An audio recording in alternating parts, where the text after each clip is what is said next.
Ok, bienvenidos otra vez, amigos de Aprosma.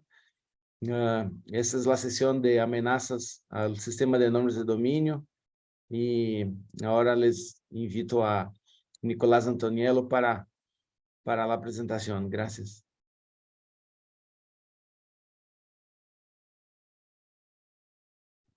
Bueno, hola, buenas tardes a todos, a todas.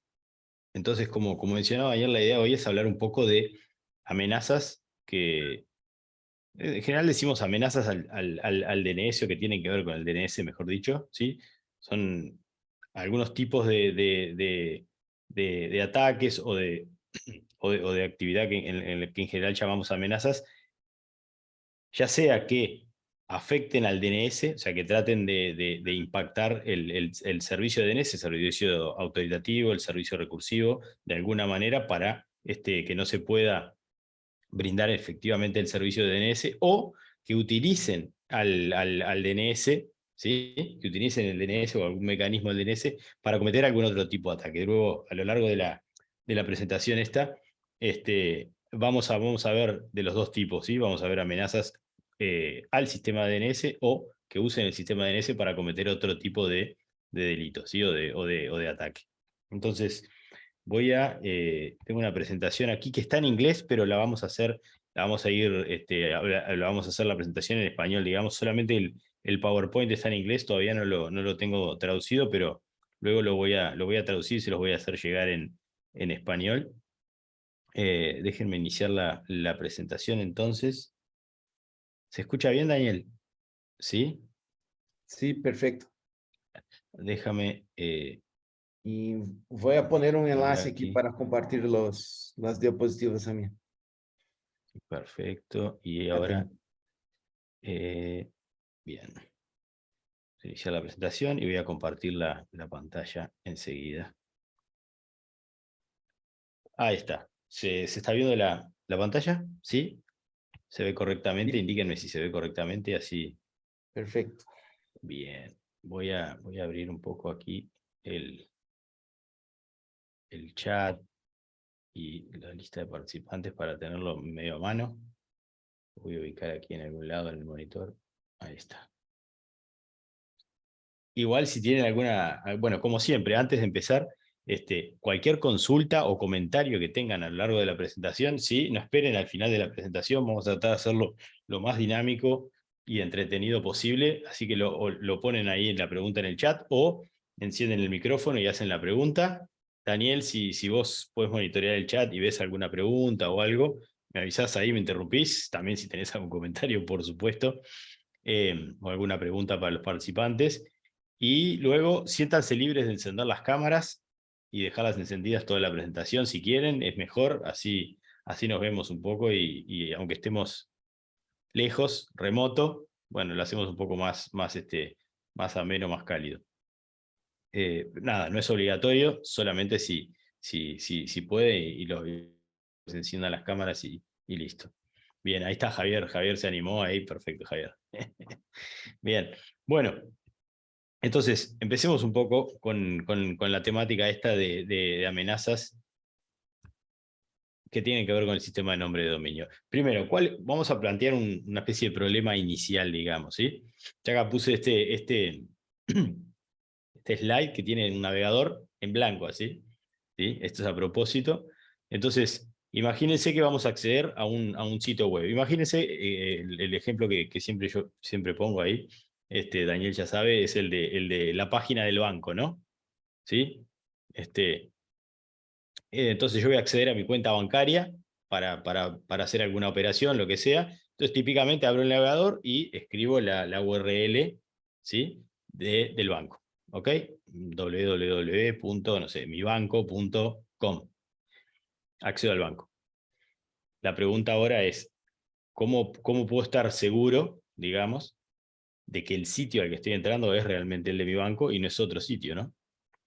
Entonces ahí entran en juego varias cosas. Primero, cuando yo escribo la URL arriba, parte de esa URL, ¿sí? La primera parte de esa URL, si se quiere, es el nombre de dominio al que estoy accediendo. Entonces, como vimos y como sabemos, cuando el navegador desea acceder, o sea, desplegarle una página web al usuario, lo primero que tiene que hacer es resolver ese nombre de dominio a una dirección IP.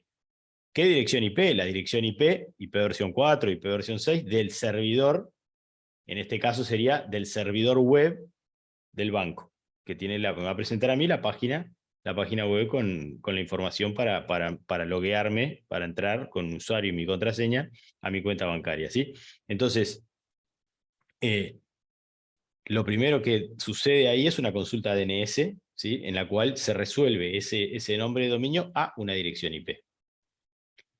Entonces, de nuevo, la pregunta es, ¿cómo puedo estar seguro de que estoy accediendo realmente al servidor correcto y no, por ejemplo, a un servidor falsificado por alguien, por un atacante que logró hacerse pasar por ese servidor y hacer que los usuarios, en vez de ir al verdadero servidor y estén viendo la verdadera página del banco, estén viendo una página que se ve igual y se opera exactamente igual, pero es una página falsa, es una página montada en un servidor controlado por el atacante, ¿sí? Entonces, bueno, alguien puede decir, ok, yo, mi banco sé que usa una conexión segura, SSL, entonces si el certificado no verifica, la página podría estar accediendo, me puedo dar cuenta que estoy accediendo a una página que no es la correcta, digamos, ¿no? Porque hay un problema con el certificado. Bueno, pero ahí hay varias cosas en juego. La primera es, en general, cuando uno accede al banco, la página principal del banco, puede o no estar encriptada, digamos, puede estar protegida con HTTPS, digamos, con TLS, o puede no estarlo, digamos, ¿sí? Lo que sí en general está encriptado es después, cuando uno accede a la página en sí, donde me piden mi usuario y mi contraseña, ahí sí.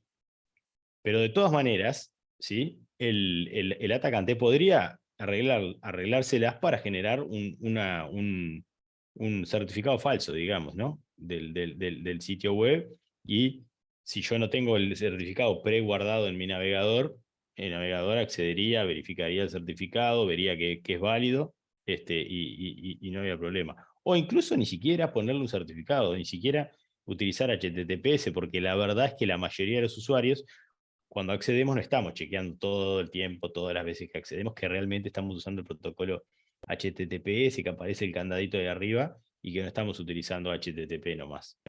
Entonces, si hiciéramos todas esas verificaciones y tuviéramos el cuidado de verificar quién es el firmante, quién es la autoridad que generó el certificado, digamos, bueno, podríamos darnos cuenta. Pero en general eso no sucede, ¿sí? Entonces, estamos dependiendo de que esa traslación que hace el sistema de nombre de dominio de un nombre de dominio a una dirección IP sea la correcta.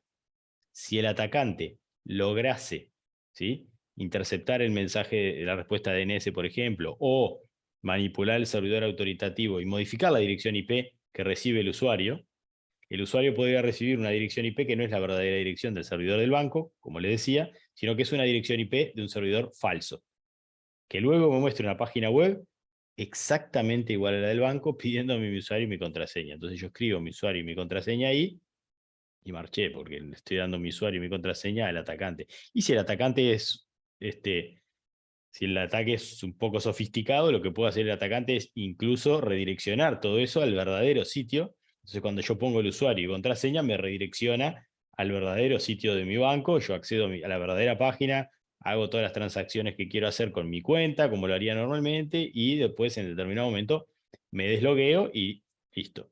Pero en todo ese juego, digamos, el atacante logró hacerse de mi usuario y mi contraseña. Entonces, cuando yo no estoy logueado, el atacante después, sin que yo lo sepa, porque para mí todo sucedió naturalmente y sin ningún problema, usa mi usuario y mi contraseña para acceder a mi cuenta, y bueno, y ahí puede pasar todo tipo de delitos, ¿no? Ese es un ejemplo. Lo mismo podría suceder, Daniel, después capaz que vos les podés contar alguna anécdota que yo sé que tú detectaste alguna vez con los sitios de compras, ¿verdad? Un atacante podría montar un sitio de compras totalmente falso, alojado esto es un poco más complejo el ataque, si se quiere, porque requiere como engañar todavía más a las personas, ¿no? O sea, en realidad yo monto todo un sitio de compras que parece totalmente legítimo en un servidor legítimo, con una dirección IP que está bien, certificado, todo, y vendo productos que en realidad no existen, simplemente los usuarios van a ver, y por ejemplo hago grandes descuentos para productos que normalmente están bastante más costosos, y la gente, alguno seguramente caiga en ir al sitio ese, hacer clic, poner sus datos de tarjeta de crédito, comprar el producto. Por supuesto, el producto nunca me va a llegar y por supuesto nunca me van a devolver el dinero porque es un tipo de delito, digamos, ¿no? Y así pueden suceder montones de tipos de delito abusando del sistema de nombre de dominio. En el primer caso, falsificando un servidor. En el segundo caso, registrando un nombre de dominio con fines delictivos, ¿sí? Son dos tipos de tretas o de ataques diferentes, muy diferentes, ¿sí? Pero bueno, tienen un mismo objetivo, que es cometer algún delito. En el caso del banco o en el caso del sitio de ventas, seguramente el delito sea hacerse del dinero de las personas, pero pueden haber otro tipo de delitos a través de los cuales el objetivo no sea obtener dinero, sino extraer datos, datos personales de una base de datos de las personas, de una organización, extraer secretos de una organización, extraer información crítica o privada de una persona o de una organización, etcétera, etcétera. ¿Sí? Veo que hay una pregunta ahí. Javier, adelante. Nicolás, yo te quería hacer una consulta. Lastimosamente yo lo vi será hace unos 15 días, o sí vi un reportaje en una de las redes sociales. No recuerdo si es que era en Chile o en Bolivia, Ajá. que habían falsificado asimismo el tema de la página web de un banco. Sí, el tema es que al acceder, el rato que hacen la denuncia, el rato de acceder al banco, les muestra hasta con certificado SSL. O sea, que es un lugar seguro. Claro. Sí, aparentemente la teoría era que el servidor, había un servidor DNS dentro del ISP, y de lo que entiendo, hasta lo último que yo supe, las autoridades iban contra el ISP, porque aparentemente existía un servidor DNS interno que tenía un certificado y que aparentemente aparentaba ser el ingreso a una X entidad. Mi pregunta es, ¿hay una forma? Eso le digo, o sea, una cosa es que lo haga el ISP, que el delincuente sea el ISP, ¿sí? Que bueno, esa es una parte. Yo todavía soy reacio a ese tipo de cosas. Yo creo que los ISPs, creo que no necesitamos de ese tipo de trampas para poder tener un negocio. ¿Sí? El tema es qué posibilidades de poder localizar si dentro de nuestra red existe un servidor DNS que puedan estar usando. Porque no Si entendí necesariamente es bien, un hosting o algo parecido. claro. Ahora, o sea, hay varias cosas ahí. Primero, cuando yo monto la página web esta que se ve igual que la del banco, es muy fácil generar un certificado. Yo puedo generar un certificado, monto una página web. La página web la hago exactamente igual a la del banco. Es más, le saco los mismos gráficos que los copio de la página del banco y armo la página idéntica. ¿Sí? Hay forma de clonarlas. Ahora necesito un certificado, digamos, ¿sí? ¿Qué hago? Saco un certificado a nombre mío, de Nicolás. Obviamente que si soy un delincuente no voy a ponerlo a nombre mío, voy a inventar un nombre, pero voy a generar un certificado, ¿verdad? ¿Sí? ¿Cuántas personas verifican quién es la autoridad que generó el certificado y a quién es que se le entregó el certificado? Casi nadie. Entramos al banco y chao, no abrimos el certificado y vemos, este certificado fue para el banco X, que es mi banco, y fue otorgado por esta entidad certificadora, que es realmente una entidad.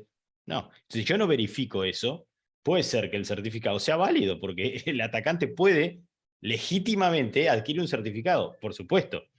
Si uno mira, la entidad a la cual se le otorga el certificado no va a ser mi banco, ¿sí? Pero uno tiene que hacer esa acción, tiene que realizarla a propósito, digamos, ¿sí? ¿Se entiende? Porque hay el certificado, bueno, tendrá una asociación con una determinada dirección IP, pero bueno, si el atacante lo hace todo bien, el certificado lo va a sacar para un sitio verdadero con una IP verdadera, solamente que todo eso es con fines delictivos, digamos, ¿no? Entonces, En realidad, el ISP, a menos que esté directamente involucrado el ISP, o sea, a menos que el ISP sea el que está cometiendo el delito, no es el caso que estamos hablando, no es realmente el responsable, ni tampoco probablemente sea responsable quien administra el servidor DNS en el cual se aloja el sitio. Ni siquiera el registro ante el cual se adquirió el determinado nombre de dominio. Por ejemplo, de nuevo, si yo soy un atacante, yo puedo adquirir un dominio con fines delictivos en cualquiera de los registros, de los miles o cientos de miles de registros que hay en Internet, ¿no? Ante los cuales yo puedo comprar un nombre de dominio o adquirir un nombre de dominio, ¿sí? Entonces, esa compra no tiene por qué ser un delito, digamos, puede ser una compra legítima. Sí, Pero lo que pasa es que el que la compró es un delincuente, lo que digamos. pasa es que el dominio, de lo que entiendo, ¿sí? El dominio era exactamente el mismo. Por eso decían que el DNS era interno, estaba dentro de Bueno, la red. si el dominio es exactamente el mismo, para que el claro. dominio sea clonado exactamente, tenía que ser con servidor DNS interno. Ahora, la pregunta del millón es, ¿sí? La pregunta del millón es, si es que es factible, si es que existiera en mi red otro servidor DNS, el que yo he puesto, ¿sí? Es fácil detectar. Recuerda que los ISPs no tenemos una IP pública que asignamos a cada cliente. Usamos una IP pública para sacar a nuestros clientes. Claro, ¿sí? pero vos una podés, IP como pública puede ser ISP, almacenada a miles de clientes. eso. Sí, y vos podés, un ISP puede proporcionarle a sus clientes un servidor recursivo DNS o no, o utilizar uno de los servidores DNS recursivos públicos que hay, y a su vez, pero de última, independientemente de eso, quien generó el ataque, digamos, quien armó la página web, si el dominio es exactamente el mismo dominio que el original, lo que hizo fue, logró satisfactoriamente hacer alguno de los tipos de ataque que vamos a ver en un rato, digamos. ¿Sí? Lo que hizo fue, logró, por ejemplo, acceder al servidor autoritativo y modificar la dirección IP. Cambiar la dirección IP del banco, que estaba asociada a ese nombre de dominio, por una dirección IP de un servidor del atacante. Entonces, ¿cómo hizo eso? Bueno, tuvo que tener acceso al servidor autoritativo, pero seguramente ese acceso no se lo otorgó, no es responsable el que administra el servidor autoritativo, sino que de alguna manera vulneró alguna medida, un montón de medidas de seguridad, logró acceso al servidor y modificó esa entrada en el servidor. Esa es una posibilidad.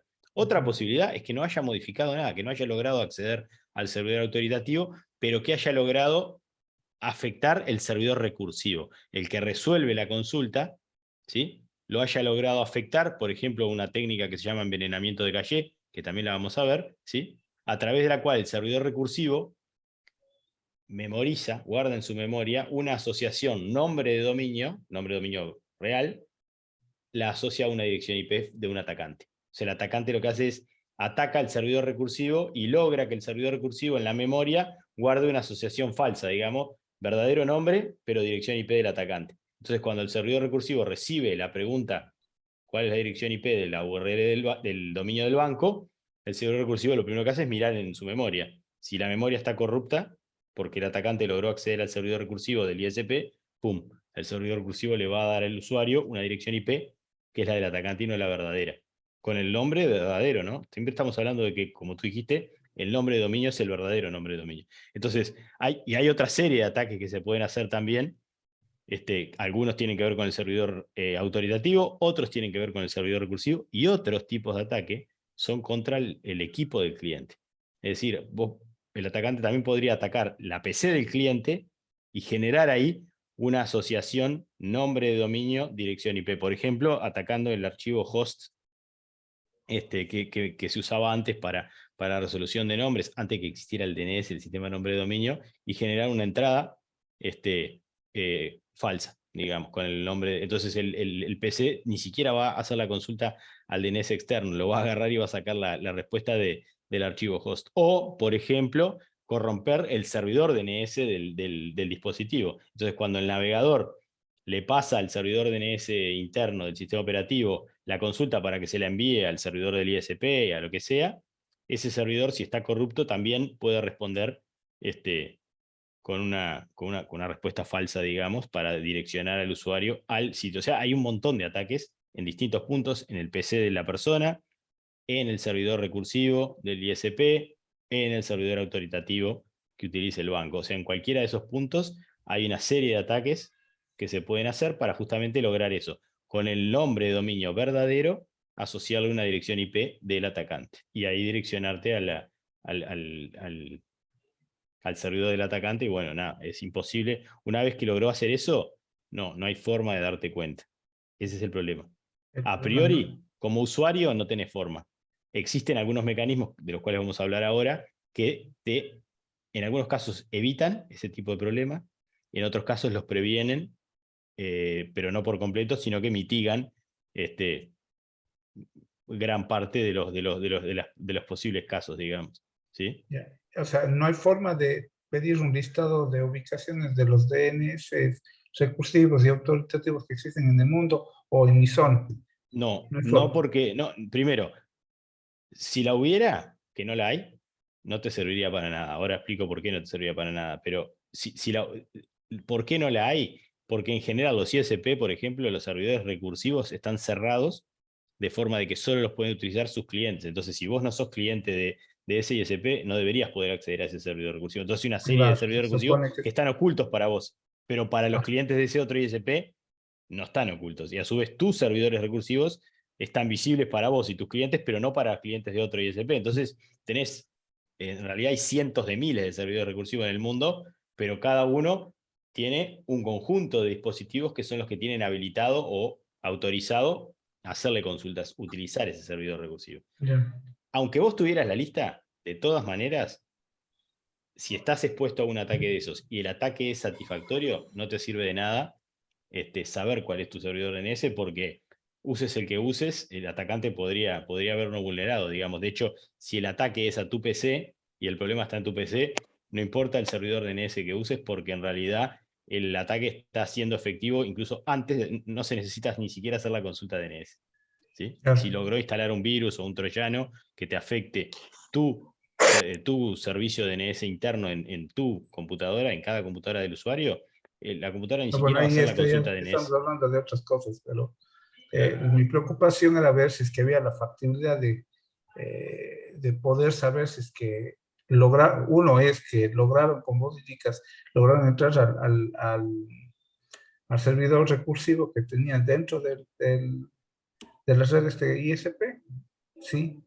O la otra posibilidad es que fue parte del ISP. De otra cosa, un certificado ustedes pueden generar vía MikroTik internamente, puedo generar un certificado. Exacto. Funcionaría en mi red interna y le diera tal como que fuera con todas las aparentemente seguridades. Exacto, pero está dentro de una red. Exacto. El certificado se puede generar, y a menos que alguien lo verifique y verifique todos los datos, cosa que no hace nadie, y me incluyo, ninguno de nosotros lo hace cada vez que entra a un sitio, sería una locura, digamos. Es prácticamente imposible, una vez que uno cayó en un ataque de esos, es prácticamente imposible darse cuenta, digamos. ¿Sí? Pero sí, el ISP puede tomar una serie de medidas, que ahora vamos a ver, para evitar o prevenir ese tipo de situaciones. Eso sí se puede hacer. Y los usuarios también podemos tomar algunas medidas. ¿Sí? Conociendo los tipos de ataque que hay y dónde afectan, podemos agarrar y tener ciertos recaudos a la hora de navegar. Daniel. Gracias. Un ataque que es conocido aquí en Brasil es cuando se logran cambiar la dirección IP del DNS en el equipamiento de usuario, del cliente, por vulnerabilidades de routers más baratos o sin cambio de contraseñas, ¿no? Y entonces sí, y ese es el pesadelo, né? O problema para os provedores, que quando o atacante logra cambiar a direção IP de DNS em la casa do usuário, não em la computadora do usuário, mas pero sim em la CPE, né? Aí ocorre, esse problema ocorre.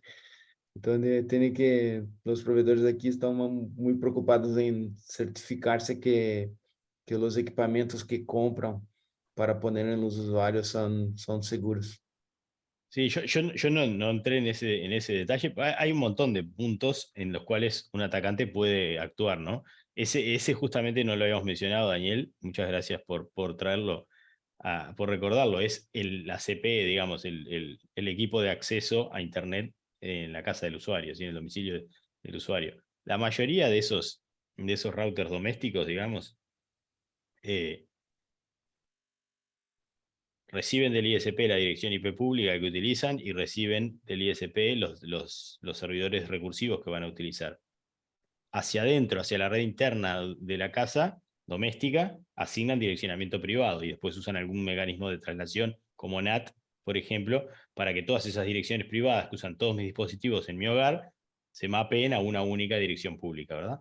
Y a su vez, la mayoría de esos dispositivos, a los dispositivos internos del hogar, no le pasan directamente la dirección pública del servidor recursivo de DNS, sino que se presentan ellos como el servidor recursivo. Y lo que hacen es un relay, que se llama, o sea, cuando yo genero una consulta DNS, la consulta DNS va a ir a mi router doméstico, y el router doméstico va a hacer un forward al servidor DNS recursivo, va a recibir la respuesta y me la va a pasar a mí, digamos. Pero hay un intermediario ahí que es el router doméstico. Cuando eso sucede, y esto es en la mayoría de los casos, como dice Daniel, si un atacante logra modificar los servidores recursivos que utiliza el router, ¿sí? En vez de utilizar un servidor recursivo del ISP, utilizar un servidor recursivo de un atacante, controlado por un atacante, automáticamente todos mis dispositivos domésticos van a terminar usando ese servidor recursivo del atacante. No porque hayan atacado cada uno de los dispositivos, sino porque lograron atacar el router, que es el intermediario entre todos mis dispositivos y el resto de Internet. Entonces, ese es otro punto más, digamos. O sea, el atacante puede atacar el servidor autoritativo, puede atacar el servidor recursivo, puede atacar el router doméstico o puede atacar cada uno de los dispositivos dentro del hogar. Entonces, y además hay un montón de ataques para cada uno de esos puntos o dispositivos. Entonces, bueno, sí, si uno lo ve así es como una pesadilla, digamos, pero hay, de nuevo, vamos a ver ahora algunos tipos de ataque más comunes y algunos mecanismos para tratar de evitar eso, digamos, ¿sí? Bien. No sé, Javier, si más o menos respondimos a la pregunta. Igual vamos a ir avanzando en el tema y seguramente van a ir surgiendo más respuestas y más preguntas también. No, sí, sí, sí. En realidad, sí. Más era mi pregunta, el saber si es que era posible mapear o ubicar si es que existen DNS dentro de mi red o, que puedan estar susceptibles a eso para bloquearles o algo parecido, pero Claro, lo que podrías, ahí lo único que se me que ocurre es, me viene la duda. claro, Yo en mi caso tengo mi ISP es pequeñito, ujú, ¿sí? Pero hay ISPs ya con una cantidad considerable de clientes. ujú. Entonces, en ese tipo de redes puede existir que haya alguien montando un servidor de ese tipo y como dices, por el nateo, por ese tipo de cosas, sacan hacia Claro, lo eso. que sí Aunque podrías hacer, lo que sí podrías hacer es, de alguna manera, pero tendrías que hacerlo vos como usuario porque le gusta esas cosas y porque quiere estar al tanto de eso. Podrías sí hacer un script, digamos, o un pequeño programita que corra cada tanto tiempo y lo que hace es verifique si cambia tu servidor recursivo en algún momento. O sea, estás usando determinado servidor recursivo, entonces en determinado momento detectar si cambia el servidor recursivo y que te avise de alguna manera, digamos, ¿no? Que te mande un correo, te mande un mensaje o algo que te diga, oh, cambió el servidor recursivo. Ojo, no debería haber cambiado porque el servidor recursivo general es siempre el mismo. que haciendo un ping hacia la IP del recursivo. No haciendo un ping Pues, al IP recursivo porque el servidor recursivo en sí no es que lo dé de baja, sino monitorear cuál es el servidor recursivo que tu sistema operativo está usando. Entonces, si está ya. usando el servidor X y en determinado momento vas a usar el servidor Y, vos decís, pará, no, este es el servidor que me pasó mi ISP. Si ahora mi sistema operativo está usando otro servidor recursivo es porque algo pasó. Alguien Ya, logró o estás cambió hablando algo. dentro Exacto. Entonces ahí del detectás. cliente. Pero bueno, eso ya Exacto. es más difícil, la verdad. Por lo menos Claro, nosotros como ISPs, ya es un tema bastante imposible. claro, claro. Ahí es difícil. Sí. Bueno, sigamos entonces. Vamos a hacer algunos slides, los vamos a pasar un poco más rápido y nos vamos a detener en otros. Esto habla un poco de los elementos comunes en una red, es medio genérico, servidores de correo electrónico, servidores de base de datos, servidores de archivos en general, cada uno con diferentes tipos de información, desde correos electrónicos, listas de contactos, calendario, etcétera, a servidores de archivos con información financiera, documentos de diseño, etcétera, o sea, información más o menos crítica para una persona o para una organización o para ambos, ¿sí? Y todas estas cosas pueden ser el objeto de un ataque, hacerse de alguna de esa información, ¿sí? Entonces, cuando hablamos en general de ataques, en esta presentación por lo menos, y en general, vamos a hablar de estos, vamos a separar como en estos 3 tipos de cibercrímenes, si se quiere, o de ataques diferentes, ¿sí? Normalmente lo que llamamos phishing, ¿sí? El phishing es, como dice ahí, es una práctica fraudulenta, ¿sí? Que consiste en general en, a través del envío de correos electrónicos que pretenden ser legítimos, digamos, ¿sí? Y pretenden venir, o sea, el correo electrónico está armado de tal manera que parece que viene de una compañía con cierta reputación o lo que sea, ¿sí? Y el objetivo es, a través del envío de correos electrónicos a los usuarios, tratar de inducir a que los usuarios, ¿sí?, revelen información personal o claves, contraseñas de acceso, credenciales de acceso, números de documentos, etc. ¿Sí? ¿Cómo se hace eso? Bueno, tratando de engañar al usuario, ¿sí? Esto que parece trivial, decir, yo no voy a caer en esto, yo les puedo garantizar que seguramente todos en algún momento fuimos o vamos a ser objeto de un phishing que puede ser satisfactorio incluso, digamos. O sea, es muy probable que uno en algún momento caiga en alguna de estas trampas, digamos, ¿sí? Lo bueno sería darse cuenta y corregirlo inmediatamente, ¿sí? Entonces, ¿es difícil caer? No, no es difícil caer. ¿Se pueden tener cuidados para evitar caer en este tipo de engaños? Sí, se pueden. Pero si uno cae, también tiene que tener la suficiente velocidad de reacción, digamos, conociendo de qué se trata, para poder mitigar o resolver el problema antes de que sea demasiado tarde, digamos, ¿sí? Típicos ejemplos de phishing son, durante la pandemia, por ejemplo, montar sitios fraudulentos, ¿sí? Legítimos, pero con fines fraudulentos, digamos,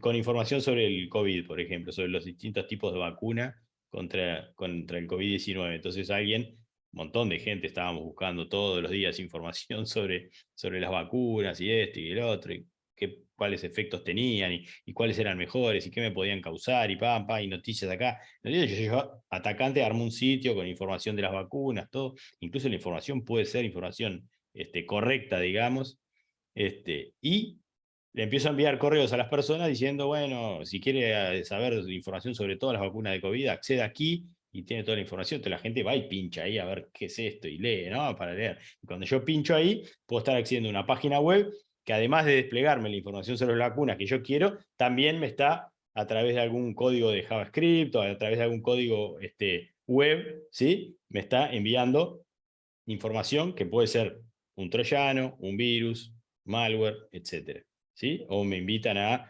registrarme para enviarme información en un futuro y ponga su dirección de correo electrónico y cliquea aquí, y cuando uno cliquea ahí, además de mandar el correo electrónico, se descarga algo sin saberlo, que después puede explotar alguna vulnerabilidad del navegador o de mi dispositivo, ejecutarse y chácate, ya está. Ganaron acceso a mi equipo o se hicieron de mis credenciales o lo que sea, ¿sí? O otro tipo típico de phishing es hacerse pasar por el banco, ya que estábamos hablando del banco, y enviarme un correo diciendo, tuvimos un problema de seguridad enorme, pero no se preocupe, su cuenta está a salvo, nadie le sacó nada, probablemente no pasa nada, pero le recomendamos cambiar su contraseña por las dudas.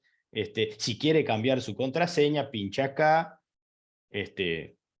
sin otro particular, lo saluda atentamente el gerente del banco, y uno agarra y dice, bueno, vamos a cambiar la contraseña por las dudas, pincha ahí, en vez de ir al sitio del banco como lo hace normalmente, escribiendo la dirección del banco, no, pincha ahí arriba, va a una página que se ve hermosamente igual que la del banco y cambia la contraseña. Lo que está haciendo es contraseña actual, ping, pongo la contraseña actual, contraseña nueva, pongo la contraseña nueva, chau, le acabo de dar mi contraseña al atacante. ¿sí? Y capaz que si el atacante era lo suficientemente sofisticado, efectivamente me hizo el cambio de contraseña en el banco, entonces si después yo entro a la cuenta del banco con la nueva contraseña, todo funciona. O sea que me sacaron la contraseña, me sacaron el nombre de usuario y yo ni siquiera me enteré porque todo sigue funcionando perfectamente. Pero ahora el atacante tiene todo lo que necesita para entrar a mi cuenta bancaria, ¿sí? Entonces, ¿cómo evitar eso? Bueno, sentido común.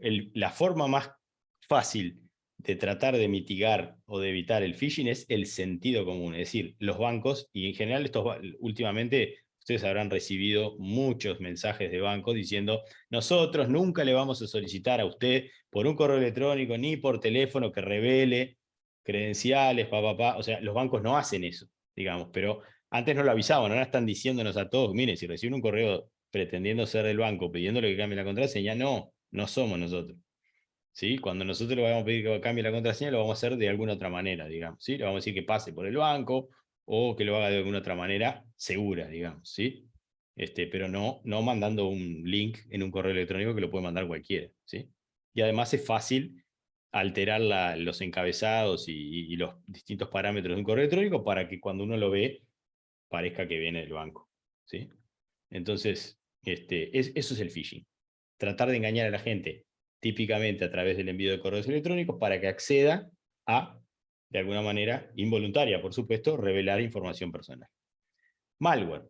¿Qué es el malware? El malware es software que está específicamente diseñado para realizar o bien algún tipo de daño a una infraestructura, o bien interrumpir un servicio, ¿sí? O ganar acceso no autorizado a un servidor o a un sistema, ¿sí? Es decir, es un software que yo típicamente debo lograr inyectar en un sistema o en un dispositivo para eso, para hacer que ese dispositivo no preste más el servicio que normalmente presta, o para lograr acceso no autorizado a ese dispositivo, o para extraer información o algún otro tipo de delito. Eso es el malware. Y después tenemos lo que típicamente se llama botnets.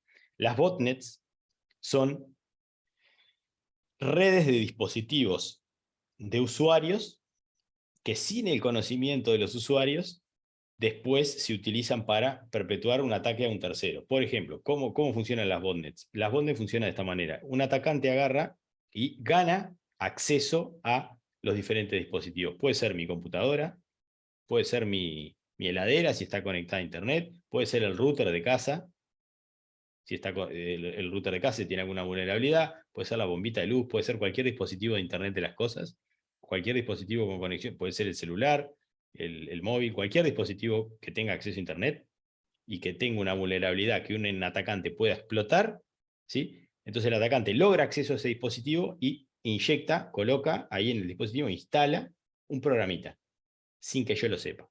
Y luego no hace más nada. Entonces, el dispositivo mío queda con ese programita instalado sin que yo lo sepa. Un tiempo después, como el atacante logró instalar ese programita, el atacante tiene un mecanismo, va a tener un mecanismo para mandarle órdenes a ese programita, para despertar a ese programita y hacer que ese dispositivo, ¿sí?, al cual yo logré acceso, sea parte de una red de dispositivos que después utilice para atacar a un objetivo. O sea que mi dispositivo se convierte en un arma de un atacante sin que yo lo sepa. Es más, lo más probable es que yo nunca me entere de que mi dispositivo fue parte del ataque y después dejó de serlo, y capaz que yo nunca me entero, yo sigo usando el dispositivo y eso, el atacante lo usa 100 veces de repente para hacer 100 tipos de ataques diferentes y yo nunca me entero, ¿sí?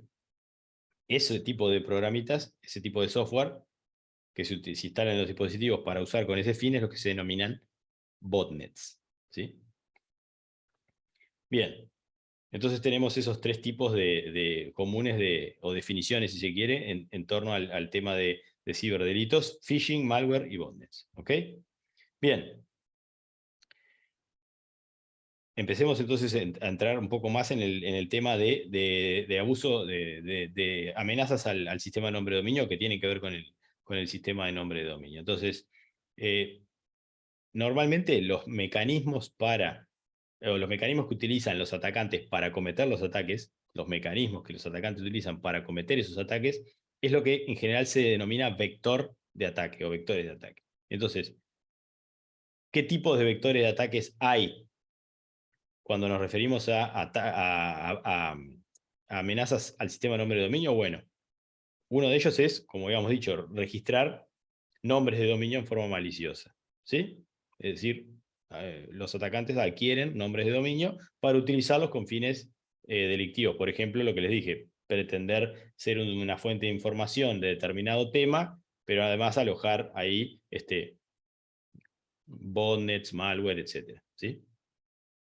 Secuestrar servidores de DNS, ya sea servidores recursivos o servidores autoritativos, ¿sí? O sistemas de registro de nombres de dominio, ¿sí? Lograr acceso a los servidores recursivos, a los servidores autoritativos, a los servidores de registro, etc. O corromper las bases de datos del DNS, o sea, directamente alterar un archivo de zona en un servidor autoritativo o una memoria caché en un servidor recursivo, ¿sí? Esos son algunos de los tipos de los vectores de ataques más comunes. Y bueno,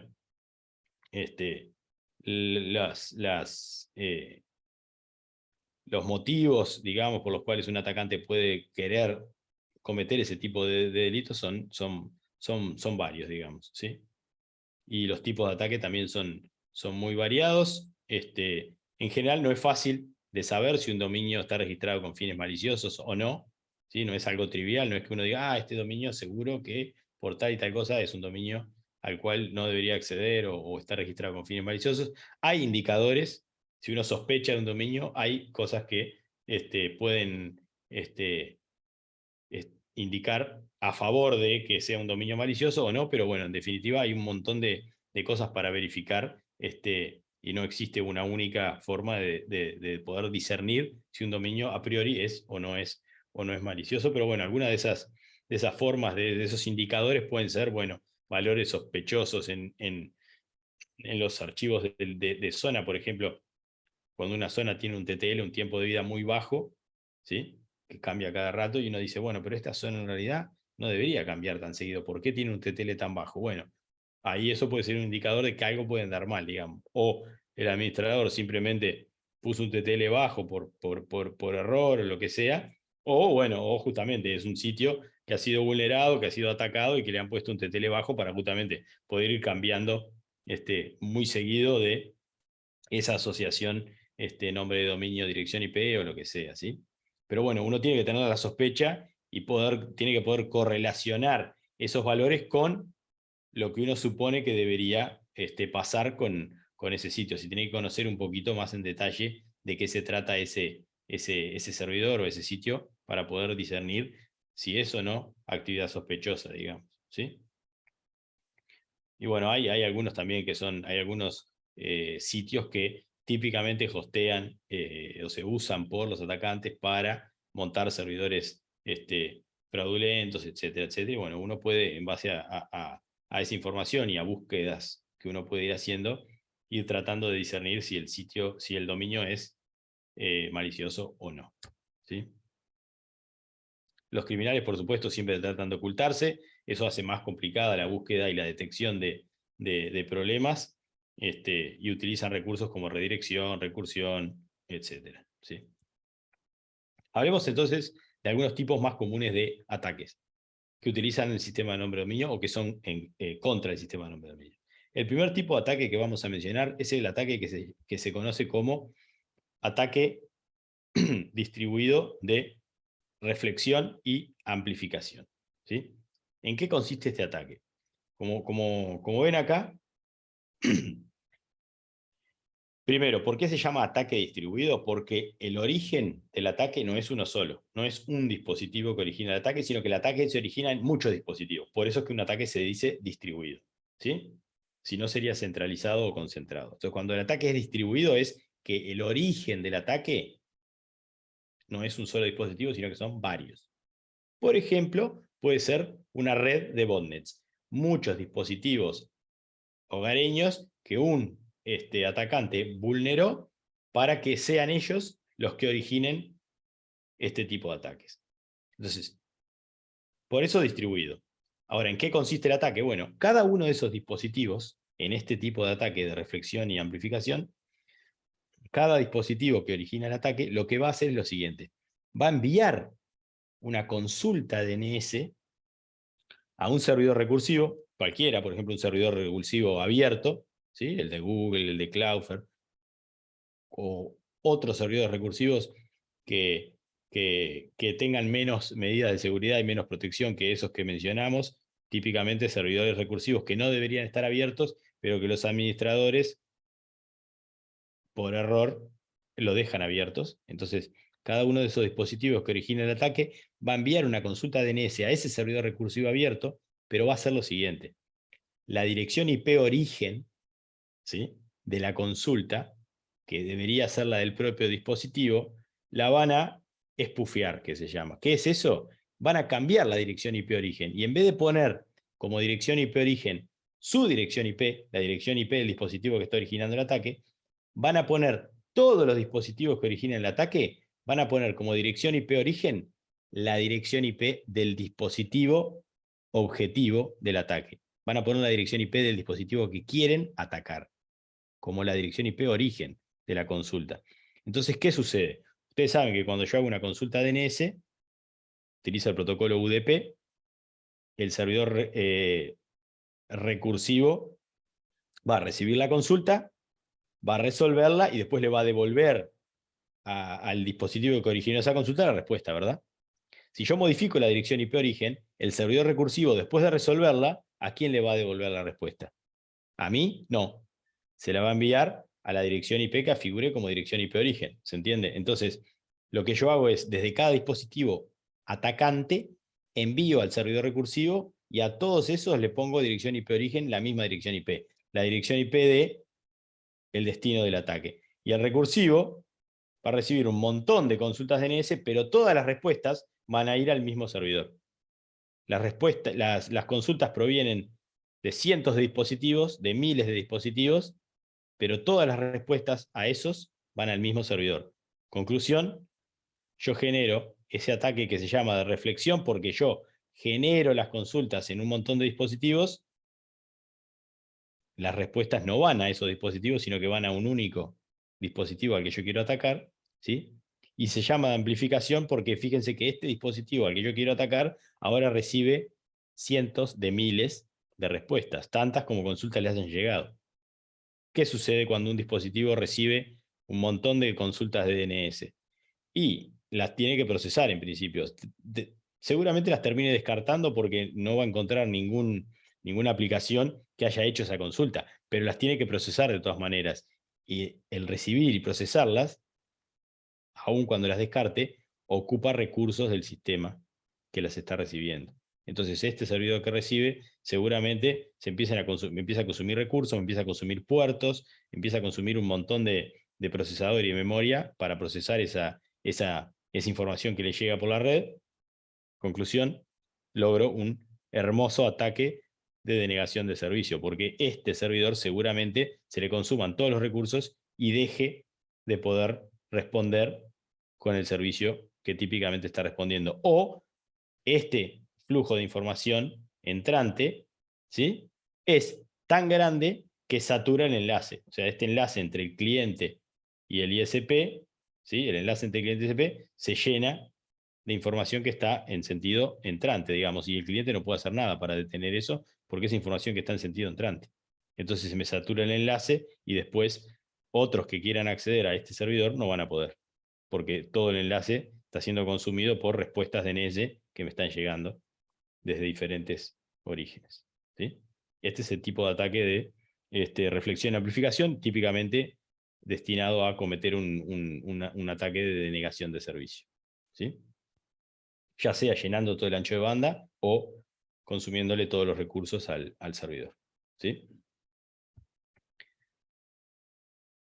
Siguiente tipo de ataque que vamos a ver, bastante común también, es el que se llama justamente de consumo de recursos, ¿sí?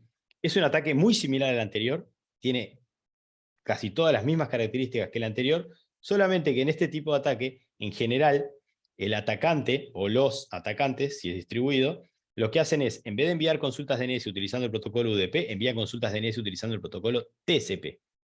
Entonces, cuando uno utiliza el protocolo TCP, antes de que se produzca la consulta y la respuesta DNS, se tiene que levantar la sesión TCP, se tiene que establecer la sesión TCP. Entonces hay una negociación entre el dispositivo con la IP de origen y el servidor DNS para levantar la sesión TCP y luego sí enviar la consulta y la respuesta. Entonces, los atacantes en este caso, igual que en el caso anterior, cambian la dirección IP como origen, en vez de poner la suya, ponen la del equipo al que quieren atacar, pero hacen la consulta utilizando el protocolo TCP. Entonces envían un establecimiento de conexión. Entonces el servidor recursivo empieza a enviar cientos de peticiones de inicio de conexión a este dispositivo, que es el que pusieron los atacantes como dirección IP de origen. ¿Sí? Esas conexiones, por supuesto, que nunca se van a establecer, pero cuando uno le envía a un dispositivo una petición de conexión, le consume un puerto, mientras negocia y resuelve qué es lo que hace. Si yo recibo cientos de miles de respuestas, de peticiones, perdón, de conexión, le consumo todos los puertos de este dispositivo y, otra vez, no le quedan puertos libres para atender los servicios que normalmente debería atender. Entonces, también es un ataque de denegación de servicio, ya no es consumiéndole todos los recursos o el ancho de banda, sino que específicamente consumiéndole todos los puertos, ¿sí? Utilizando un ataque distribuido de DNS basándome en el protocolo TCP, ¿sí? Bien, hablemos ahora de este tercer tipo de ataque bien común. Es el que se conoce con el nombre de envenenamiento de caché, ¿sí? En este caso, si recuerdan bien cuando vimos el tema al principio, cuando vimos de cómo funcionaba el sistema de nombre de dominio, mencionamos que los servidores DNS recursivos tienen memoria. Cada vez que hacen una consulta, resuelven una consulta, además de enviársela al cliente la respuesta, la guardan en memoria. Entonces, si otro cliente vuelve a hacer la misma consulta, o si ese cliente hace la misma consulta más tarde, sacan la respuesta de la memoria y se ahorran el resolver, el hacer todo el mecanismo de resolución, ¿sí? Entonces aceleran el proceso de respuesta del servidor recursivo. Si un atacante lograse alterar la memoria, lo que hay es un nombre de dominio y una dirección IP asociada a una consulta que alguien hizo antes. Si un atacante logra inyectar una asociación nombre de dominio, dirección IP, pero en vez de la verdadera dirección IP, la dirección IP de un servidor del atacante, se logra inyectar una falsa asociación de DNS en el caché, ese servidor recursivo, durante el tiempo que dure el TTL que yo le haya puesto a esa asociación falsa, digamos, va a empezar a responder con esa información y no va a salir a hacer la consulta, ¿sí? Ese tipo de ataque es lo que se denomina envenenamiento de caché, es decir, un atacante envenena el caché, logra inyectar en el caché una asociación nombre de dominio, dirección IP falsa, apuntando un nombre de dominio a una dirección IP de un servidor del atacante en vez de que apunta al verdadero servidor, ¿sí? Hay formas de hacer eso enviándole sin necesidad de acceder físicamente al servidor recursivo, enviándole mensajes DNS, por ejemplo, con esa información falsa a un servidor recursivo, con la esperanza de que el servidor recursivo lo guarde en el caché, o por ejemplo, envía a través de un phishing, se puede hacer, o de un spam. Yo le puedo enviar a un usuario eso de, acceda a este sitio para encontrar información sobre el COVID, pincha acá, entonces el usuario pincha ahí, cuando pincha ahí en ese nombre de dominio registrado por el atacante con fines delictivos, lo primero que va a ocurrir es una búsqueda de DNS para averiguar cuál es la dirección IP asociada a ese nombre de dominio. Pero ese nombre de dominio que lo registró el atacante que controla. Si registró el nombre de dominio, controla el servidor autoritativo para ese dominio. Entonces el atacante lo que hace es, monta en el servidor autoritativo un mecanismo que, además de responder eso al servidor recursivo, le manda también una asociación falsa que no tiene nada que ver con eso como parte de la respuesta, digamos. Y la mayoría puede ser que los servidores recursivos, si no están protegidos, además de leer la respuesta que estaban buscando, también guarden en memoria esa respuesta adicional que me mandaron sin que yo pidiera, y eso genera la asociación falsa y logra satisfactoriamente cometer el tipo de ataque de envenenamiento de caché, ¿sí? Existen formas de mitigar el envenenamiento de caché. La mejor forma de mitigar, de evitar el problema del envenenamiento de caché es desplegando el protocolo DNSSEC. Si uno tiene DNSSEC implementado en su servidor recursivo, ¿sí?, evita para todos aquellos dominios que estén firmados con DNSSEC, va a evitar que se pueda realizar esa asociación fraudulenta. O sea, va a evitar el envenenamiento de caché para todos los dominios que estén firmados, digamos. De hecho, DNSSEC se inventó para resolver el problema del ataque de envenenamiento de caché, ¿sí? Esta es otra forma de ataque, que es la que un poco Javier comentabas hoy. Esta es exactamente esa forma que vos comentabas, que es en forma secreta y sin que el usuario se dé cuenta, modificar el servidor recursivo que utiliza el usuario. Cambiar el servidor recursivo, poner un servidor recursivo nuevo y que los usuarios terminen usando un servidor recursivo nuevo controlado por el atacante. Si el atacante controla el servidor recursivo, marchamos todo. Puede hacer cualquier cosa con los usuarios porque puede manipular cualquier consulta y respuesta, digamos. ¿Sí? Nico, Sí. desculpa, otra pregunta de un ataque que escuché, no tengo muchos detalles, es que una persona crea un servidor en la red con la IP de Google, 8.8.8. Y ahí este servidor, como está más cerca dentro de una red de un SP o Sí. de una empresa, puede controlar todas las solicitudes que van a servidor de Google, público de Google. ¿Es posible eso? Sí, es posible. Es posible. Eso no es un ataque al DNS, es un ataque al sistema de enrutamiento, digamos. O sea, alguien está creando un servidor DNS, pero el ataque en realidad no tiene nada que ver con el DNS, digamos. Lo único que tiene que ver con el DNS es que yo estoy poniendo un servidor DNS falso, pero el ataque en sí, antes de poder poner el servidor DNS falso, tengo que lograr de alguna manera acceder al sistema de enrutamiento del ISP, digamos. ¿Sí? Eso también hay formas de evitarlo. Ahora vamos a hablar un poquito también de eso, digamos. ¿Sí? Para eso existen varias cosas. Primero, para eso los ISP deberían verificar con quién con quién hablan BGP, digamos, con quién hacen peering, digamos. Y para eso también existen protocolos. El equivalente a DNSSEC, digamos. DNSSEC es un protocolo que de alguna manera establece a través del intercambio de firmas electrónicas la verificación, la autenticación de origen para un nombre de dominio y una dirección IP, ¿verdad? Lo mismo existe para enrutamiento, para asegurarse de que determinada dirección IP es anunciada por el que realmente tiene delegada esa dirección IP y no por otro que se está haciendo pasar por él. Por ejemplo, alguien que se está haciendo pasar por Google, en el ejemplo que tú ponías, Daniel. Eso, hay un protocolo que se llama RPKI, que sirve justamente va a ser lo mismo que hace DNSSEC, validación de origen para enrutamiento. ¿Sí? Entonces, los ISP deberían tener desplegado RPKI para evitar ese tipo de ataques, digamos. ¿Sí?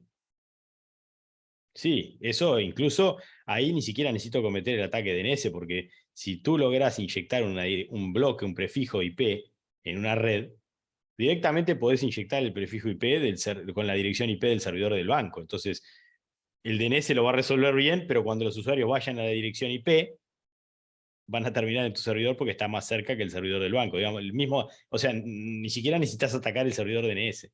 Atacás directamente el servicio que querés. Si lográs hacer un ataque de enrutamiento, ahí se abre un mundo de posibilidades para el atacante, digamos, ¿no? Pero eso, de nuevo, eso no tiene que ver con el DNS exclusivamente, sino que tiene que ver antes con la protección del sistema de enrutamiento. Pero sí, ese es un ataque extremadamente problemático, digamos. Si ocurre, si un atacante lo logra hacer, es muy problemático eso. Por eso los ISP no deben confiar ciegamente en, en los peers, sobre todo con los que hablan BGP, digamos, no los clientes normales residenciales, sino los clientes más empresariales que normalmente utilizan el protocolo BGP y anuncian prefijos, digamos. ¿Sí? Eso era de otra época, digamos, en la cual todos confiábamos en todos y Internet funcionaba porque todos teníamos buena voluntad, pero no habían tantos atacantes como ahora, digamos. Hoy en día hay que desconfiar de todo. Si uno piensa con la cabeza de seguridad, sí, es un poco paranoico, pero sí, hay que desconfiar un poquito para poder estar seguro, digamos. Pero bueno, hablemos de este otro tipo de ataque, rápidamente mencionemos un par más de tipos de ataque y después capaz que abrimos un poco más a preguntas y a comentarios. ¿Te parece, Daniel? Bien, Perfecto. entonces, este tipo de ataque es un ataque que utiliza el DNS como canal para extraer datos de una máquina, ¿sí? ¿En qué consiste esto? Bueno, esto se basa en que, en general, las redes tienen que permitir acceder a los servidores DNS para poder resolver los nombres de dominio, porque si no, no funcionaría, uno no podría acceder a ningún servicio en Internet, digamos, ¿no? Entonces, aprovechándose de que en general los firewall permiten las consultas DNS, si un atacante logra inyectar un malware en un PC que está dentro de la red, ya sea accediendo desde afuera o porque alguien llevó un pendrive con un virus o un malware y lo conectó en un PC adentro de la empresa y ¡paf! Infectó esa PC, lo que puede ser es que el atacante logra acceso a la PC y envía, roba la información porque tiene un programita, un software ya dentro de la red, se encarga de robar la información. ¿Y cómo saca la información de la organización? Bueno, agarra la información y la encapsula, la enmascara, la oculta adentro de una consulta DNS. Entonces, lo que el firewall va a ver es que sale una consulta DNS desde un dispositivo interno y la va a permitir porque es una consulta DNS, pero adentro de la consulta DNS en realidad viajan pedacitos de la información que yo quiero robar. Entonces, este dispositivo, el malware ese, va a empezar a enviar consultas DNS hacia afuera que están permitidas y que van a pasar el firewall con información. Y las consultas DNS obviamente las envía a un servidor DNS del atacante que recolecta toda esa información y listo. El atacante está utilizando el sistema de nombre de dominio, las consultas DNS en particular, como mecanismo para generar como un túnel oculto a través del cual extrae información desde adentro hacia afuera de una organización. Lo mismo se puede hacer para generar un conducto, digamos, a través del cual yo pueda controlar malware, o sea, controlar una botnet, por ejemplo, y enviar desde afuera comandos al malware que tengo instalado, a la botnet, ¿sí? Por ejemplo, hago que desde adentro envíen una consulta DNS al servidor controlado por el atacante, el firewall lo deja pasar porque es una consulta DNS, y la respuesta, que también es una respuesta DNS, pasa el firewall hacia adentro porque hubo una consulta, entonces se queda esperando la respuesta, responde, la respuesta llega al malware y adentro de esa respuesta van comandos. Por ejemplo, las órdenes para atacar a otro determinado dispositivo, ¿sí? O para cometer otro tipo de delito. Entonces, lo mismo, estoy utilizando el DNS, en este caso, para poder enviar información hacia adentro de una red que está protegida por un firewall. ¿Sí? Y bueno, amenazas hay un montón. Podríamos pasarnos días hablando de distintos tipos de amenazas. Estas que mencionamos son típicamente las más comunes y de las más problemáticas, si se quiere, ¿sí? Cada vez hay más botnets de estas, de redes de dispositivos que están manipulados por atacantes sin que los usuarios o los dueños de esos dispositivos lo sepan. A medida que las redes se vuelven más complejas y más grandes, casi que por definición van a haber más posibles vulnerabilidades, y en la medida en que los usuarios o las organizaciones dan los parches, las correcciones de seguridad, bueno, esas vulnerabilidades quedan expuestas por más tiempo y los atacantes podrían llegar a explotarlas y utilizarlas, digamos, ¿sí? Finalmente quería mencionar este tipo de ataque. Este te va a gustar, Daniel, yo sé que es uno de tus preferidos, digamos, este tema, que tiene que ver con algo relativamente novedoso en el mundo del DNS, ¿no? Que son los nombres de dominio internacionalizados, ¿no? Que es esto de poder utilizar caracteres en los nombres de dominio que no sean ASCII, que no sean caracteres del inglés, digamos, ¿sí? Por ejemplo, en español mi nombre es Nicolás con tilde en la A, ¿verdad? ¿Sí? Eso no es un carácter estándar en la definición original del DNS, pero con la internacionalización de los nombres de dominio, yo podría generar un nombre de dominio nicolás.com con tilde en la A, ¿sí? Así como se pueden generar ese tipo de nombres de dominio, se puede generar un nombre de dominio prácticamente en cualquier lenguaje, ¿no? Entonces yo puedo, y el problema que hay es que la forma de visualizarlo, o sea, cuando uno lo escribe, algunos tipos de variaciones lingüísticas, ¿sí?, se ven aparentemente idénticas, digamos. Entonces yo puedo estar viendo un carácter que en mi lenguaje, o que típicamente es, no sé, una A, pero que en realidad es una A con una modificación que visualmente no se ve, pero es un nombre de dominio distinto, digamos, ¿sí? Porque tiene un carácter que se ve igual, pero significa algo distinto. Entonces, un ejemplo típico, me voy a pasar bastante rápido para adelante hasta llegar acá. Un ejemplo típico de eso son los emoticones, ¿sí? Hay una, digamos, una buena práctica, una definición de la IETF, ¿sí?, que se llama IDNA 2008, ¿sí?, que recomienda, acá dice prohíbe, pero en realidad la IETF, las recomendaciones no prohíben nada, sino que recomiendan enfáticamente no utilizar, por ejemplo, emojis como parte de los nombres de dominio. ¿Por qué? Este es el típico caso en el cual uno, y el emoji es un nombre de dominio internacionalizado, si se quiere. Este es el típico caso y queda bien claro acá el ejemplo que les quería poner. Acá tenemos un emoji con una carita, con un sombrerito y una lupita, ¿sí? 1, 2, 3, 4, 5, 6. Tenemos 6 emojis distintos, ¿sí? Yo podría crear, porque se puede, no está recomendado, pero se puede crear un dominio que sea esteemoji.com. ¿Correcto? ¿Correcto, Daniel? Imagínense que Daniel crea este segundo emoji.com y que ustedes crean todos estos otros.com. Entonces ahora tenemos 1, 2, 3, 4, 5, 6 nombres de dominio diferentes, porque son emojis diferentes, para asociarlos a diferentes servicios, ¿sí? A diferentes páginas web, por ejemplo. Ahora, imagínense que yo les mando, no les pongo los 6 acá uno al lado del otro como están acá, sino que les mando este.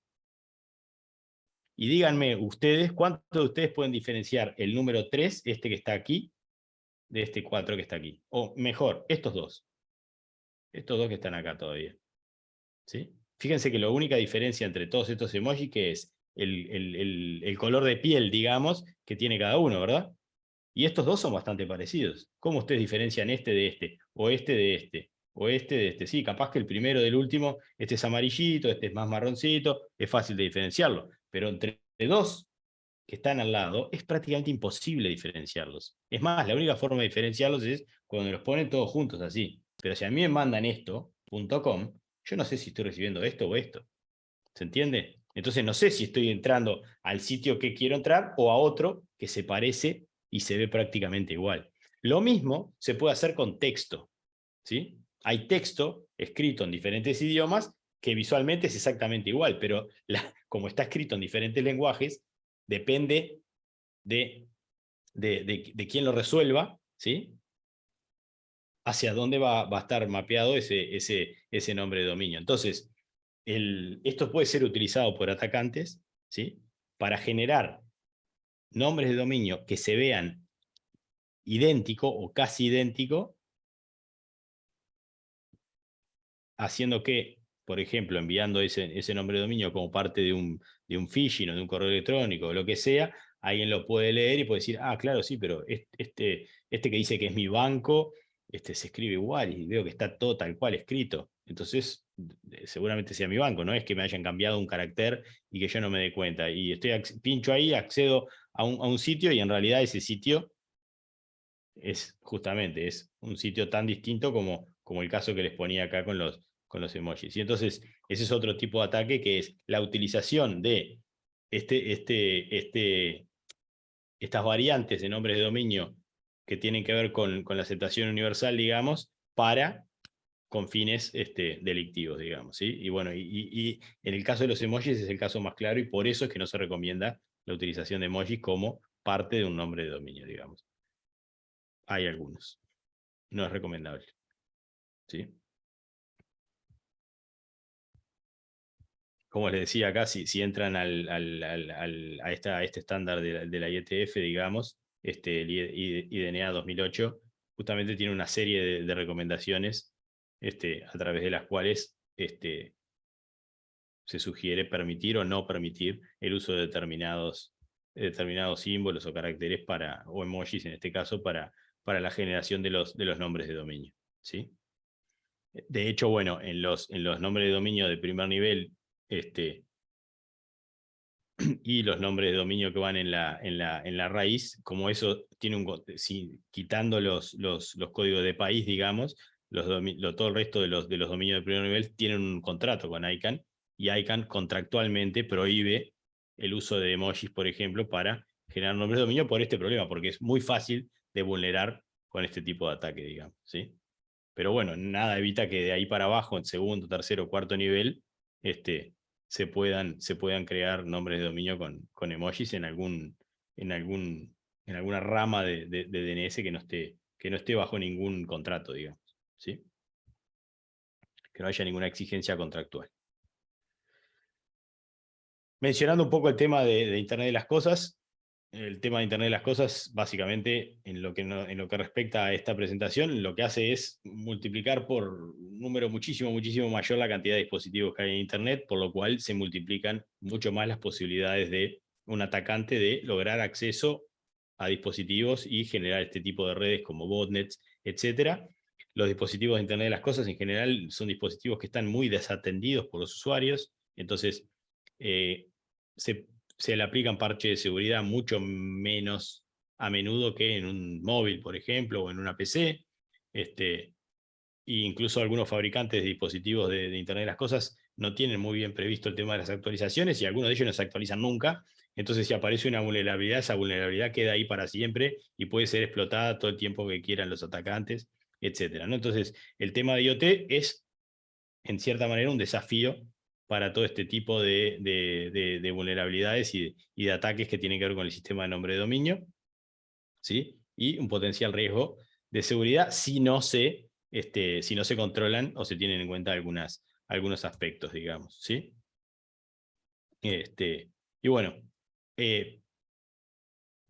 pasemos acá a algunos comentarios, algunos mecanismos de mitigación o de resolución de este tipo de amenazas. Ya habíamos hablado de DNSSEC. DNSSEC, como vimos cuando vimos en detalle el tema de DNSSEC, es un mecanismo que a través de las firmas electrónicas, digamos, permite verificar la autenticidad del origen de una asociación nombre, dominio, dirección IP, ¿sí? Básicamente, el tipo de ataque que típicamente resuelve DNSSEC es el envenenamiento de caché. Si yo tengo habilitado DNSSEC en mis servidores recursivos, para todos aquellos dominios que estén firmados a nivel de servidor autoritativo, DNSSEC evita por completo el ataque de envenenamiento de caché. Obviamente, si yo tengo DNSSEC implementado en el servidor recursivo, pero el dominio no está firmado, bueno, ahí, como no puedo verificar una firma electrónica, podría llegar a estar vulnerable a el ataque de envenenamiento de caché. Por eso es que se recomienda habilitar DNSSEC validación de DNSSEC en los servidores recursivos, y por eso también se recomienda a quienes administran servidores autoritativos a que firmen sus zonas, a que utilicen DNSSEC para firmar sus zonas, digamos, ¿sí?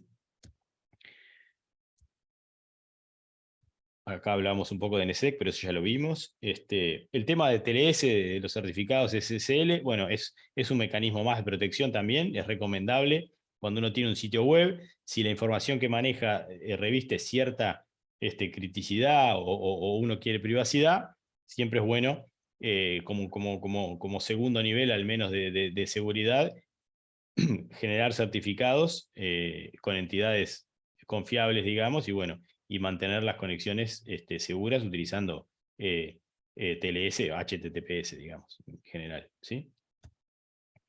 Hay una alternativa que se llama DANE. No vamos a entrar en detalle de cómo funciona, simplemente mencionar que DANE es una alternativa a la existencia de entidades certificadoras, digamos. Permite utilizar el sistema de nombres de dominio como entidad certificadora en sí mismo, digamos. Permite almacenar certificados en el sistema de nombre de dominio. Y mediante la utilización de DNSSEC, ¿sí? DANE lo que es un protocolo estandarizado por la IETF que permite, de nuevo, almacenar certificados y verificarlos, ¿sí? utilizando el sistema de nombre de dominio en lugar de utilizar el protocolo TLS con una entidad certificadora, ¿sí? El tema de enrutamiento, Daniel mencionó hoy el caso ese de que alguien se haga pasar por la dirección IP de un servidor recursivo o de un servicio específico. También existen formas de asegurar el protocolo de enrutamiento, en particular este protocolo, este estándar de la IETF, es el protocolo que se denomina RPKI, es un protocolo que permite lo que se llama autenticación de origen para información de rutas en Internet. Lo mismo que hace DNSSEC para el DNS, lo hace RPKI para las direcciones IP, los prefijos, a la hora de enrutamiento entre sistemas autónomos, entre proveedores de servicio de acceso a Internet, por ejemplo, ¿sí? Algunas recomendaciones adicionales también, que no tienen que ver directamente con el DNS, pero que sí terminan afectando de una u otra manera. Si yo tengo mecanismos de autorización y de autenticación, mantener eso monitoreado y actualizado, ¿sí? Esto que puede parecer una tontería, tiene que ver hasta con cosas como, por ejemplo, si yo estoy de vacaciones, ¿sí? Yo trabajo en un ISP y soy uno de los administradores de red. Entonces yo tengo credenciales para acceder a los equipos de red, controlar un montón de cosas, reconfigurar un montón de cosas, etcétera, ¿sí? Si yo estoy de vacaciones, ¿sí? El sistema podría monitorear, por ejemplo, que el personal que está de licencia, que tiene acceso de nivel alto, digamos, a cierto equipamiento, no debería estar accediendo al equipamiento, porque puede ser que sea un ataque. Entonces, si, por ejemplo, yo estoy de licencia y se detecta, el sistema de detección detecta que hubo un acceso utilizando mi usuario y mi contraseña, bueno, ahí me podría llamar y preguntar o mandar un mensaje, ¿es usted que realmente está tratando de entrar al sistema o es alguien que obtuvo sus credenciales y está tratando de entrar al sistema? Porque si usted está de vacaciones no debería estar entrando al sistema. Ese tipo de verificaciones que parecen simples, ¿sí? En general no se hacen a nivel de las organizaciones, ¿sí?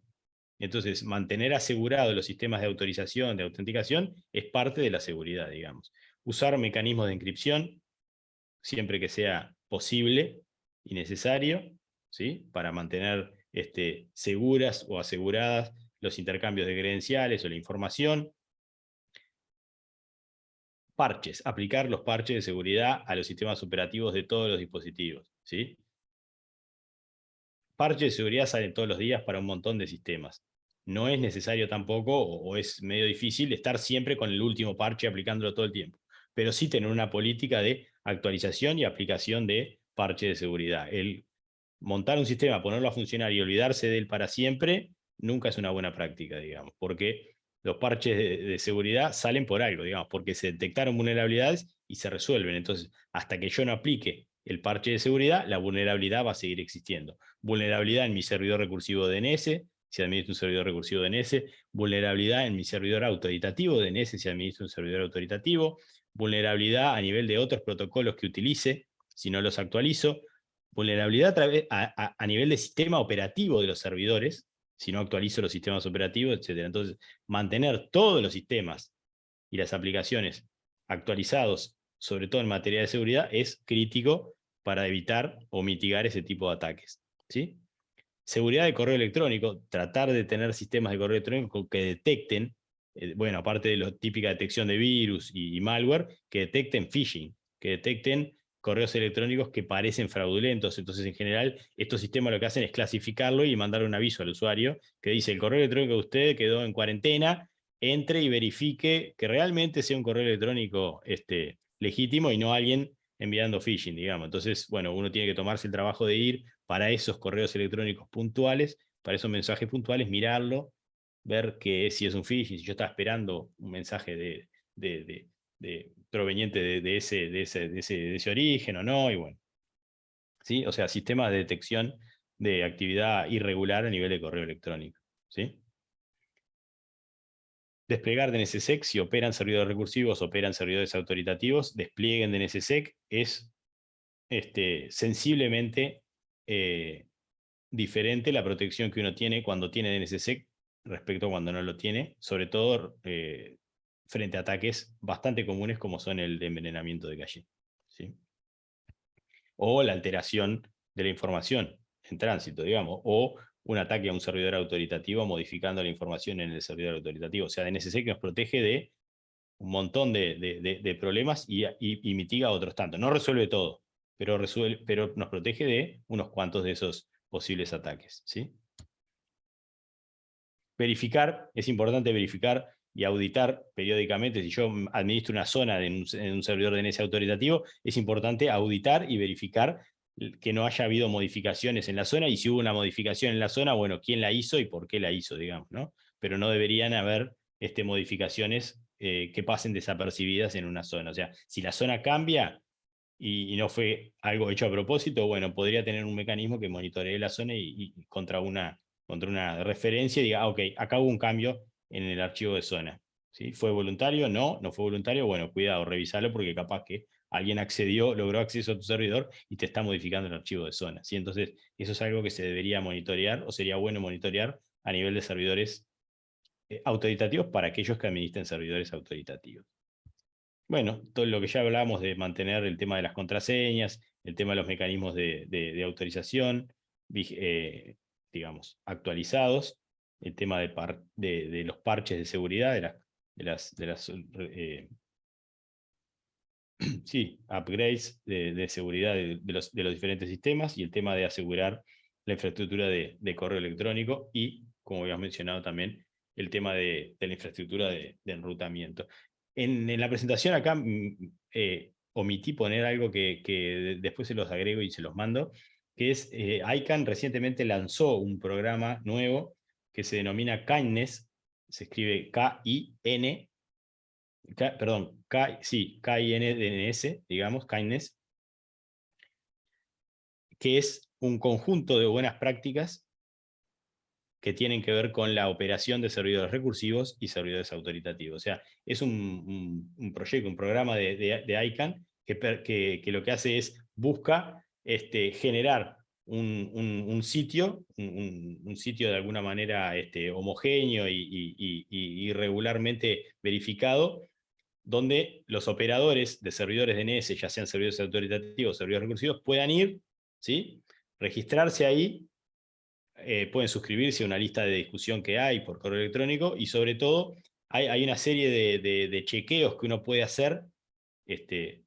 Son chequeos que ustedes los hacen por ustedes mismos, no va a haber nadie que los haga por ustedes, sino que es una lista de cosas que uno debería chequear en los servicios. Por ejemplo, si yo administro un servidor DNS recursivo, bueno, tengan en cuenta esto, qué cosas de seguridad debería tener implementadas, esto y esto. Bueno, qué cosas debería tener aseguradas en un servidor autoritativo. Bueno, esto y así. ¿Sí? Es un conjunto de buenas prácticas de seguridad para operadores de servidores DNS. Y bueno, hasta ahí la presentación. Y ahora, Daniel, no sé si hay alguna pregunta, o bueno, queda abierto el micrófono para todos los que quieran hacer consultas o comentarios. Gracias, Nico. ¿Cómo está en Ecuador el tema de las cajitas de televisión para videos? Aquí en Brasil llamamos de IPTV. Aquí existe bastante de ese producto, lastimosamente También, ¿no? irregular. La mayoría lastimosamente es irregular. Exato. Hay algunas discusiones ahí que cuántos peligros há assim, em ter um dispositivo com tanta capacidade computacional e não sabemos como lo que hacen, né? Claro. Aunque se supone que tienen un sistema operativo Android, entonces se supone que no son tan inseguros en ese sentido, pero siempre es un riesgo.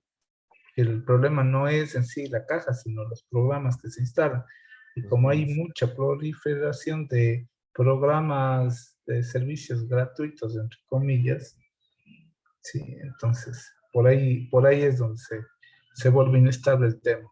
Esa es la realidad. Más que por la caja en sí. Sí. Es como usted, si es irresponsable y en su teléfono instala un programa sin las debidas precauciones, obviamente queda expuesto su teléfono. Es básicamente lo mismo. Hum. Ujú. E às vezes é um Android que não, o controle não está com ele, o usuário, não? Ujú. O controle é outra entidade. Claro, claro. É, Lo que pasa es que generalmente esos Android para bajar una aplicación tiene que registrar un correo y hay cosas que piden en las cajas, entonces hay que tener muchísimo cuidado. Es como un teléfono básicamente, no hay nada más que hacer ahí. Sí, entonces exato. É, hay que tener mucha precaución en ese sentido, de que no haya é. información real dentro de eso que permite el acceso a la red. Aí que está, que eu lo vi que às vezes piden a conta de Google do usuário. Claro. E aí me preocupei. Claro, generalmente lo que se debe hacer es descargarse las APKs y instalarlas manualmente, es lo más lógico, para É, evitar ingresar información que no tiene sentido que esté dentro de la caja. Principalmente hum, porque es un dispositivo que usted se olvida que existe y que hay información suya ahí y que pueden tener acceso a su correo. uhum. Y por lo menos los que usamos mucho el correo es fundamental el evitar que el correo logren tener la identidad del correo, porque los correos se pueden loguear a cualquier lado. No es hace É, mucho que intentaron, es, es una tontera, pero no es hace mucho que trataron de, si se puede llamar así, de robarme el Facebook y ese tipo de redes sociales. Sí, no sé cómo lograron ingresar a cambiarme, a solicitar el cambio de correo, cambiaron el número telefónico. A ventaja, como no duermo mucho, enseguida me llegaron las notificaciones al, al correo indicando de que que sus datos habían sido cambiados. Entonces uhum. logré frenar el tema, pero Isto foi com você ou com um cliente? no conmigo, directamente conmigo. Ah, olha. Sí, entonces, obviamente ya extremé mucho más los cuidados de esas cosas, porque vía esos datos pueden irse a cualquier información. Si llegaron a tener acceso como redes sociales, uno en realidad es bastante irresponsable en el tema de redes sociales, porque uno da demasiada información dentro de redes sociales. É, Sí, exato. entonces, yo por ejemplo, yo le soy sincero, ese famoso phishing, yo ya le conozco hace años.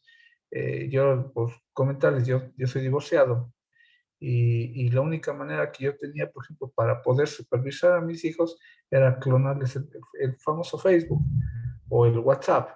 Entonces andaba yo haciendo esas prácticas ilegales, pero porque yo sabía que mis hijos caían y me abría. Lo típico, mira qué linda fotografía de estos perritos. Ellos, con hacer clic, entras a ver la famosa imagen, ya tenía los datos para ingresar. Ellos continuamente pasaban cambiando la clave porque se daban cuenta que alguien ingresaba, o sería la mamá, no tengo idea. Pero bueno, el tema es que era una manera de yo enterarme qué estaba pasando. Igual el Uhum. WhatsApp, poderme loguear y ver los programas, lo que tenían en el WhatsApp. Pero bueno, É, en mi caso, en realidad es un delito lo que hacía con mis hijos, pero bueno, é, ahí para... É, por eso, la é práctica um es delito de basada, amor creo que la de um mayoría, por lo padre. menos los que tenemos conocimiento de este tema, Uhum. hemos hecho ese tipo de prácticas. Es más, alguna vez yo lo hice para la Fiscalía de Cuenca. Necesitaban ubicar a una chica que se había salido de la casa, pero se comunicaba vía Facebook y necesitaban saber dónde estaba. Y desde la Fiscalía en Cuenca me contactaron. Sí, claro que lo que hice no fue nada sofisticado, simplemente hice la misma magia que hacía con mis hijos, mandarle una imagen, alguna tontería para incentivar a esa persona que ingrese. Y con eso, por ejemplo, descubrí en qué IP estaba conectada sea, a qué ISP estaba conectado, la ubicación y es más, hasta las credenciales de Facebook. Ujú. Pues con eso, enseguida los de Fiscalía lograron ubicar a esta menor de edad en un ratito. De lo que yo supe, yo les di en la mañana y en la tarde ya la habían ubicado, con todos esos datos que les di. É. Entonces, o sea, Buen sí, uso de las herramientas, né? Para... bueno, no sé qué tan buen uso sería, pero en todo caso fue en ese momento una alternativa. Sí, fue una Sim, alternativa que se usó, pero hay sus pros y sus contras. sem dúvida, sem dúvida. Há muitas questões também de provedores que são buscados por las policías para prover informações de suspeitos e não sabem. E às vezes a polícia querem para hoje e não sabem qual é o procedimento correto, né? Se necessitam de uma ordem de um judicial ou algo assim. Bueno, lo que pasa es Isso que en mi também caso, escuto por lo que muito. le comenté que hice ese asunto, no hubo orden de juez. Simplemente el fiscal É. era conocido mío. Uhum. El fiscal sabía que alguna vez, Ah, como somos amigos, él sabía que yo le hacía eso, le decía a mis hijos. Y se le ocurrió que era ese momento, una posibilidad de poder localizar a la menor de edad. Sí. O sea, se salió no porque le secuestraron ni nada por el estilo, se salió porque simplemente se disgustó con los padres, dice, eso es lo que entendí, ¿no? Se disgustó con los padres y se escapó, uhum. básicamente. É. Entonces, por eso había una comunicación por Facebook y esas cosas, entonces, que la chica es que contestaba de vez en cuando. Entonces, este amigo fiscal pues me solicitó la ayuda en vista de que, entre comillas, tenía ese antecedente con mis hijos. Y bueno, se le ayudó, pero no fue como orden judicial ni nada por cierto, no fue ordenado por un juez. Compreendi. É, Cositas então, que, les digo, mais cerca do que los pros y imaginamos, é verdade. Y les soy sincero, o sea, yo creo que todos, por más que uno, entre comillas, uno le cuento lo del Facebook, lo más seguro que cae en alguna tontería a veces. É, Sí. é, Entre comillas, sabiendo cómo se hace, igual caí. Lo más seguro cai. es que uno nunca está seguro. Por eso, Nicolás, es usar el sentido común, no hay más. No hay otra manera de evitar. É, é. Claro, por eso, bueno, eso, sentido común y también nada, desplegar todos estos protocolos que nos ayudan a evitar o que mitigan por lo menos algunos tipos de ataque. Ese es como lo que podemos hacer de nuestra parte para poder evitar la situación o mejorarla si ocurre algo, ¿no? Claro, pero sí se debería, o sea, sí deberían tratar de poder identificar por lo menos los DNS recursivos autenticativos que se encuentran por lo menos con IPs públicas que están al público. Se debería tratar de crear algún tipo de protocolo que se pueda saber la ubicación o qué está sucediendo. Porque en realidad todavía es un desorden completo este tema de los DNS. Como le digo, Daniel hacía una referencia. Nosotros aquí como ISP podemos tranquilamente crear una red, clonar una red como el de Google. Claro. ¿Sí? Y aparentar que ese es un DNS. Entonces, o sea, se puede hacer horrores en realidad. Sí, seguro. Entonces, sí, todavía, o sea, debería haber una forma de normar a que no sea tan fácil para un usuario normal generar un servidor DNS. Así sea para una red interna.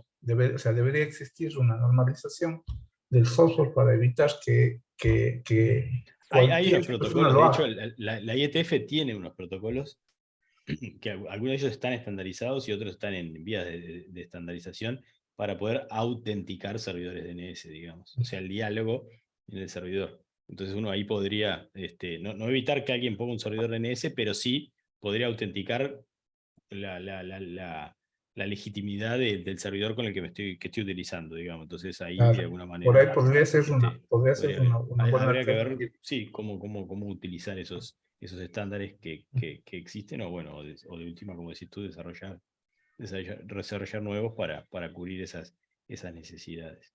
Yo voy a tener que dejarlos por acá, Daniel, que tengo otra presentación, otro compromiso ahora, en Ok. breve. No sé si hay Bueno, alguna Carlos, pregunta más antes adicional. antes de que se vaya, ¿con Sí. IPv6 los DNS todavía siguen funcionando o ya DNS no se ocupa con IPv6? Sí, no, al revés. La respuesta es sí. Todos los servidores DNS deberían soportar Dual Stack. Todos los servidores DNS, tanto recursivos como autoritativos, deberían soportar consultas y responder, tanto utilizando el protocolo IPv4 como el protocolo IPv6. Es decir, cuando uno monta el servidor DNS, sea un servidor DNS recursivo o un servidor DNS autoritativo, debería asignarle una dirección IPv4 y una dirección IPv6, al menos para poder acceder tanto utilizando un protocolo como el otro. Sí. Ya, gracias.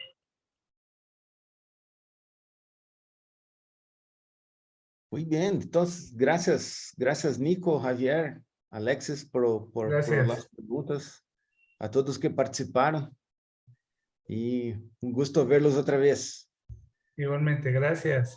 Chau, Seguimos en chau. contacto, amigos. Buena semana. Hasta luego. Hasta Buena luego. semana a todos. Gracias. Un abrazo. Gracias.